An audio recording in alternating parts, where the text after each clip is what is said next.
Hello once again, this is Orion Syndicate 910. Thanks for watching. Every so often a Christian YouTuber posts a video asking atheists why they don't believe in God and what it would take for them to believe in God. And these videos might be well-intentioned, but I think that often they are, I think the word is arrogant, because they often assume, at least is what I think is going through their heads, that these people are atheists because they haven't run into me yet. They haven't talked to me about why they don't believe in God, and only I could bring these people to believe in God.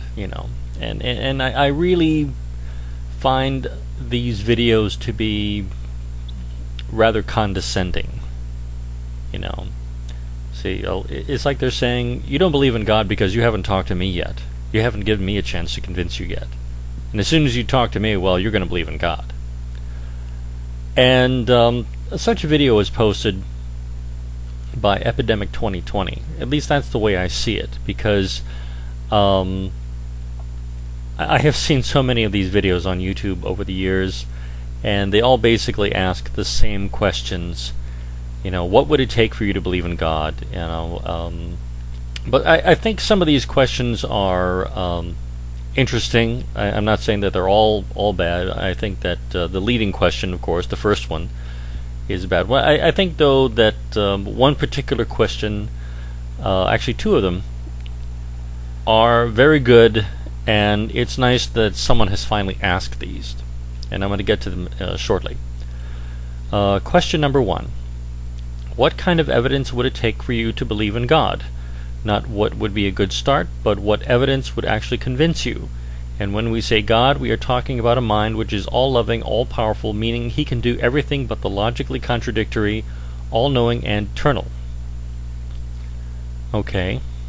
And I think the logically contradictory is the question, can God make a rock that is so heavy that he can't lift it? That logically contradictory question. But let's answer this question. What kind of evidence would it take for you to believe in God? Let me see. I would say someone who has been dead a long time, let's say at least a week, coming back from the grave. Someone dying of cancer, and every doctor around says this person's at death's door and has got maybe a day at most to live, and this person suddenly, miraculously, makes an instantaneous recovery. That 1 second they've got cancer and they're dying, and the next second they're perfectly healthy and walking out of the hospital under their own power. Something like that. Okay? Because this is what the Bible talks about. The Bible talks about people coming back from the grave, and these people are dead, like Lazarus dead. Or in the Gospel of Matthew, where it talks about the graves opening and people coming out of their graves and walking around the towns. Interestingly enough, that particular incident, supposedly in the Gospel history, never made it into any of the history books, but we'll let that go for now. So something like that, people coming back from the dead, or someone coming back from the very doorstep of death itself.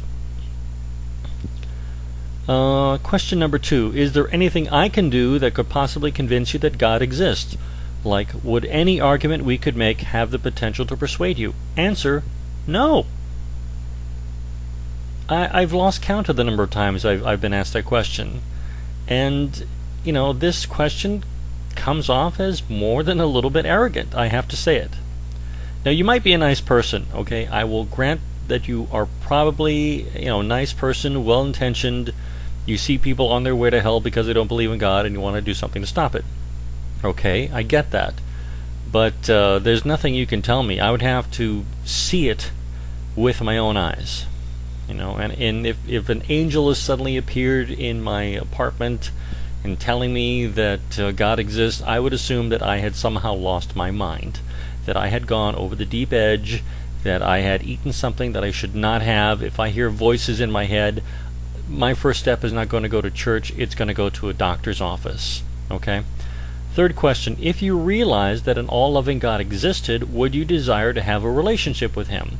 If you said yes to that question, would you want to have a relationship with him just to get into heaven, or for some other reason? Well, if God existed, I'd be rather foolish not to want to have some sort of personal relationship with him. You know, what would be the alternative? If I have this relationship with God, I go to heaven. I don't go to hell. Because, not having this relationship, I assume, would lead me to swimming forever in the lake of fire without my swimming trunks on. Okay, so that would be... there's a question that has an obvious answer to it. Yes. Alright? But to get away from hell and to avoid oblivion after death, yeah, sure, why not? That seems like a no-brainer to me. Question number 4. Have you ever met a Christian who lives their life in such a way that it is clear that they really believe in an all-loving God? Meaning they live a life which was impressively kind, loving, and selfless. Me personally, I have never met such a person. I have never met such a person in my life. Now, I have heard of people that believe in God and they dedicate their lives in the name of this, in the name of their faith, but people from various religions have done this, and they believe in different gods or different religions or different holy books. Now, one group of people that I really do have a lot of respect for are the Carthusian monks of the Roman Catholic Church. Carthusians are the strictest of all the religious orders in the Catholic Church, and these men and women dedicate their entire lives to serving God. And they do this in the isolation of their monasteries and convents, and they spend their lives in prayer and repentance, praying for the salvation of the world and the remission of sins, and that's really nice of them. I really, I personally think they're wasting their time, and that's a tragedy. But they feel called by their faith to do this, and more power to them. But there are people of other faiths that have done very similar things.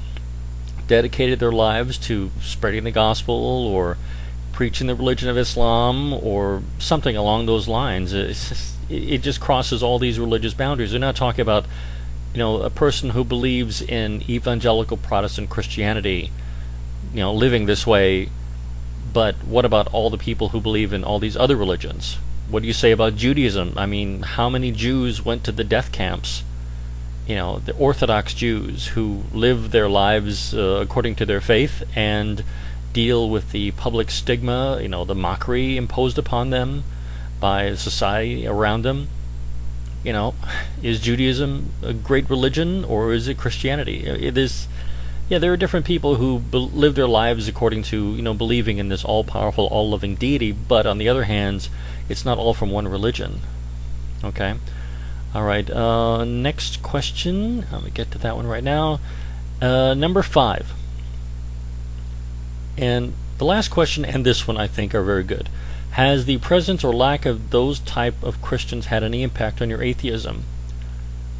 Well, it has made me glad that I'm not one of those people. The kind of Christians I run into on YouTube tend to be, like Venom Fang X. There's a constant reinforcement that, well, yeah, I guess being a Christian doesn't make you really automatically a good guy. It's not just him, but there are a lot of other people, and I don't see being a Christian automatically making you a better person, because I've seen some very fine people of different religions and people who are not religious at all. I think Varter 2100 is a really cool guy. And I count him as a friend. I hope he does the same for me. He's not a Christian, and I trust him more than I trust just about any other Christian I've met on YouTube. So you've got good people all around, and the decided negativity I've seen and heard from the Christian community, not only here on YouTube but all around in my life and on the internet, have simply, I don't see these people living a life that I want to emulate. Okay? That's my answer to your video, and hope it was instructive. This is Orion Syndicate 910. Thanks for watching.